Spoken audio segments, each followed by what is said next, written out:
John एक साधारण परिवार में पले बढ़े। उनके पिता एक साधारण लोहार थे और उनकी माँ एक दयालु महिला थीं, जो घर के कामकाज का ध्यान रखती थीं। उनके पास ज्यादा कुछ नहीं था, लेकिन वे संतुष्ट थे।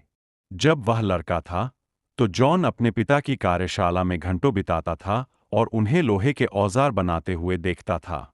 लेकिन उसका जुनून लकड़ी में था। उसे लकड़ी के दाने और बनावट में सुकून मिलता था।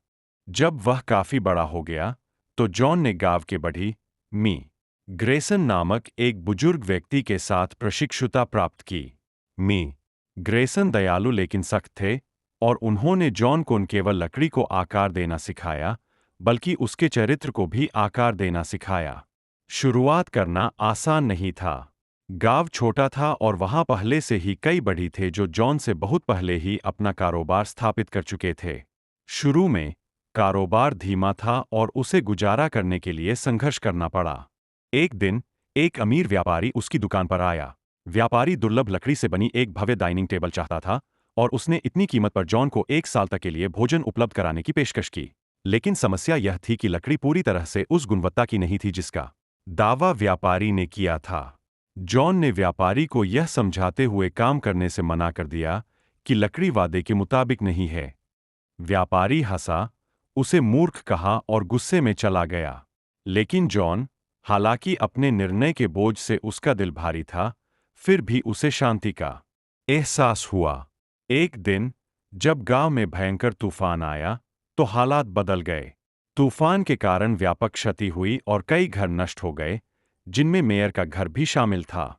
मेयर, जो अपनी संपत्ति और गर्व के लिए जाना जाता था, समाधान के लिए बेताब था। उसे एक नई छत की जरूरत थी और हुआ था। जॉन ने पाया कि छत के लिए जो बीम दिए गए थे, वे थोड़े टेढ़े थे।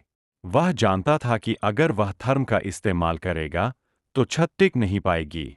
उसने बेहतर सामग्री खोजने के लिए समय निकालने का फैसला किया, भले ही इसका मतलब काम में देरी करना हो। कुछ सप्ताह बीत गए और छत बनकर तैयार हो गई। यह मजबूती से खड़ी रही और सबसे तेज हवाओं को भी झेलती रही। जॉन इस क्षेत्र में सबसे ज्यादा मांग वाले बढ़ई बन गए, जो अपनी ईमानदारी और अपने काम की गुणवत्ता के लिए जाने जाते थे। एक दिन वही धनी व्यापारी, जिसने कभी जॉन का अपमान किया था, उसकी दुकान पर वापस आया। शर्मिंदा था लेकिन माफी मांगने को तैयार था।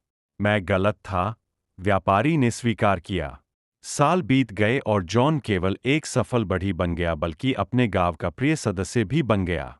वह सेवानिवृत्त हो गया, लेकिन उसकी ईमानदारी और कड़ी मेहनत की विरासत जीवित रही।